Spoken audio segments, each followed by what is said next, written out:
Саламатсыздарбы, құрметті оқушылар, оқырмандар.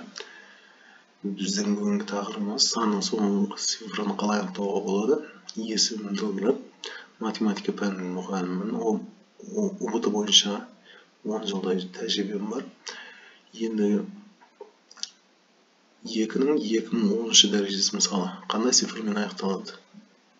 Бұл есептер негізінен УБТ математикалық сауаттылық бөлімінде көбірек кездеседі. Бұдан басқа бұл есептердің бұл әдістерді пайдаланып математикалық олимпиада есептерінде де шығаруға болады.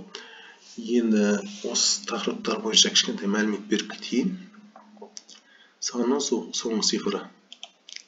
Мысалы, 0-дің кез келген дәрежесі 0-мен аяқталады. Мысалы, 1-дің кез келген дәрежесі 1-мен аяқталады. Енді бұндай есептер болса, уақыт кеткізіп отырудың қажеті жоқ. Мысалы, 10-ның 124-ші дәрежесі десе, оның уақыт кеткізіп отырудың қажеті жоқ. Соңғы цифр 0. 11-дің 200-ші дәрежесі десе, соңғы цифр 1. Бұл жерде уақыт кеткізудің қажеті жоқ. Сол сияқты 0, 1, 5, 6 деген сандар кез келген дәрежесі өзіне тең болады. Мысалы, 5-дің 5, 25, 125, 6-да да сол сияқты 6, 36, оның уақыт кеткізудің қажеті жоқ. Енді одан басқа 2 дәрежеде қайталанатын сандар бар да. 2 дәрежеде, мысалы, 4-ті алып көрсетейін. 4-тің 1 дәрежесі 4 болады да, 2-ші дәрежесінде 6-мен аяқталады. 3-ші дәрежесі 4, 4-ші дәрежесі 6. Енді бұндай сандарды қарапайым әдіс дәрежесіне қараймыз. Дәрежесі жұп болса 6-мен аяқталады, тақ болса 4-мен аяқталады. 4-тің мысалы жұп дәрежесінде 6-мен аяқталып тұр. Мысалы, жұп дәрежесінде 6-мен аяқталып тұр. 4-тің жұп дәреже 1000 дәрежені есептеп отырудың қажеті жоқ. Жұп дәрежеде 6-мен аяқталады. Соңғы цифры 6. Мысалы, тақ дәрежеде 4-пен аяқталады. Есептеп отырудың қажеті жоқ. Соңғы цифрымыз 4. Енді 4 пен 9-да дәл осы заңдылық сақталады. 9-да дәл сол сияқты, 9, 81, сол сияқты. 2 дәрежеде қайталанатын сандар бар. Енді бұдан басқа 4 дәрежеде қайталанатын цифрлар. Оларға мысалы қарапайым 2-ні мысалы көрсетейін.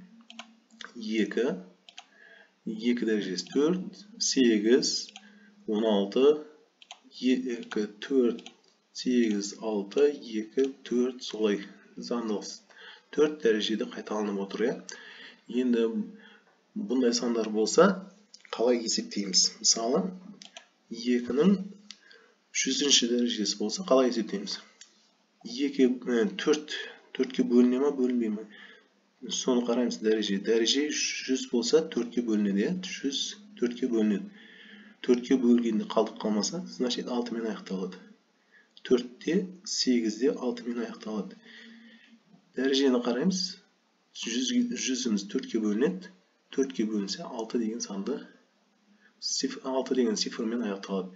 Енді дәрежеміз 4-ке бөлінбесе, мысалы 101 бөлінбейді ғой, онда бөлінетін бөлігін аламыз. Бөлінетін бөлігі 100 бөлінеді.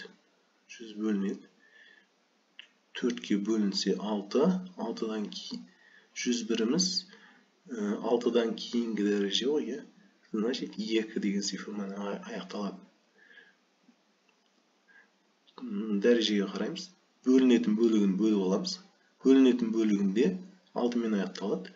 Одан кейінгі санымыз, мысалы 101 болса 2-мен. Егер 102 болса 4-пен аяқталады, 103 болса 8-пен аяқталады деген сияқты. Енді мысалы 2-ның 2000-ші дәрежесі. Бұл 4-ке бөлінеді. 4-ке бөлінсе 6-мен аяқталады. Қарапайым заңдылықтар. Енді 2, 3, 7 дегенде осы 4 дәрежеде қайталанатын сандар. Енді мысалы мынандай есепті қарастырып берейін сендерге. 9-ның 1994 дәрежесі қандай цифрмен аяқталады? 9-ның 1994 саны соңғы цифры. Енді 9-да 4 сияқты қарапайым нәрсе. 9-ның 1 дәрежесі 9, 2 дәрежесі 81, 3 дәрежесі 9.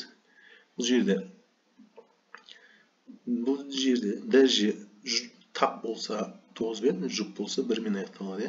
Біздің жағдайымызда жұп болып тұр. Яғни соңғы цифр 1 мен аяқталады. Енді келесі есепте мысалы 11-дің 6 дәрежесі, 14-дің 6 дәрежесі және 16-ның 6 дәрежесі. 1 мен 6 есептеуін қажет жоқ. 1 соңғы цифр 1 мен аяқталады, 6 соңғы цифр 6 мен аяқталады. Бұл жерде тек 4-тің дәрежесін есептеу керек. 4-тің 6 дәрежесі. 4, 6 болып қайталанатын сандар ғой, дәрежесі. 4, 6. Значит, бұл санымыз 6 деген болса, 6 цифрмен аяқталады. Бұл да 6 цифрмен аяқталады. Бұл 1 мен. 1, 6, 6. Үшеуін қоссақ, 13. Соңғы цифрымыз 3 деген санмен аяқталып тұр, 1, 6, 6. Үшеуін қосу керек, ұмытып кетпеу керек. Енді дәл осындай қалған есептерді де шығаруға болады. Қарапайым есептер. Егер сабағымыз қызық болса, каналды қолдап кетіңіздер.